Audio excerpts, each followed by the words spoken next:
بەناوی خوای بەخشندەی میرەبان بەناوی گەلی کوردستان. پەرلەمانی کوردستان خوێندنەوەی دووەمی بۆ هەمواری یاسایی بەرەنگاربوونەوەی توندوتیژی خێرزانی کرد. هەر لە سەرەتاوە فراکسیۆنەکانی کۆمەڵی دادگەری و یەکگرتووی ئیسلامی دژی ئەو هەموارە بوون و بە هەموو شێوەیەک ڕەتیان کردەوە. بەو هۆیشەوە بۆ ماوەی کاتژمێر و نیوێک کۆبوونەوەکە وەستێنرا. فراکسیۆنی کۆمەڵی دادگەریش ئەو هەموارە بە پێچەوانەی دەقی قورئان و فەرمودەی پێغەمبەر درودی خوای لەسەر بێت ناو دەبات.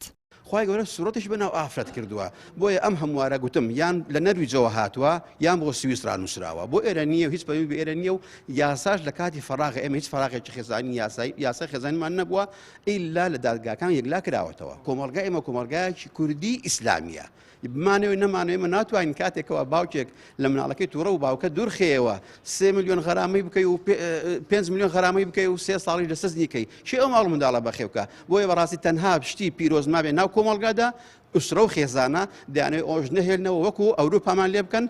لە کۆبوونەوەی سەرۆکی فراکسیۆنەکان و سەرۆکایەتی پەرلەماندا بڕیار دراوە خوێندنەوەی دووەم بۆ هەموارەکە بکرێت، دواتر یاساکە ڕەوانەی لیژنەی ئەوقاف و لیژنەی فتوا بکرێت و دواتریش ئامادە بکرێت تاکو خوێندنەوەی سێمی بۆ بکرێت. هاوکات فراکسیۆنەکانی یەکگرتووی ئیسلامی و بەشێک لە فراکسیۆنەکانی بزوتنەوەی گۆڕان و سربەخۆکان و بەشێک لە پەرلەمانتارانی پارتی و یەکێتیش دژی ئەو هەموارن و بە تێکدانی شیرازەی خێزان ناوی دەبن. نەفەسەکە نەیە باشیە هاتیە دارشتن، نەفەسەکە وەسا ئارمان دژێ ئەوە خێزانە یا کورد یا بوسڵمان نەپێش بکەویتن و بێتە پارەسن بەلکی بێتە تێکدان و خراپکردن.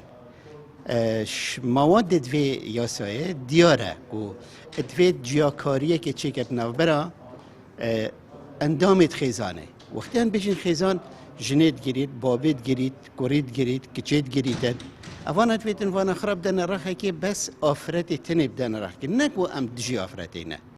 لا پێشنیازە هەموارەکەدا کۆمەڵێک بڕگە و مادە هەن کە مەترسی گەورن بۆ سەر پێکهاتەی خێرزان و هەڵوەشانەوەی کە سەرنجامی نەک کێشەی خێزانەکان چارەسەر ناکات، بەڵکو دەبێتە هۆکارێک بۆ سەرهەڵدانی کێشەی نوێی خێزانی و لەبەریەک هەڵوەشانەوەی. هەر ئەمە ژوای کردووە پرۆژەکە با مەترسی بۆ سەر خێزان دابدرێت.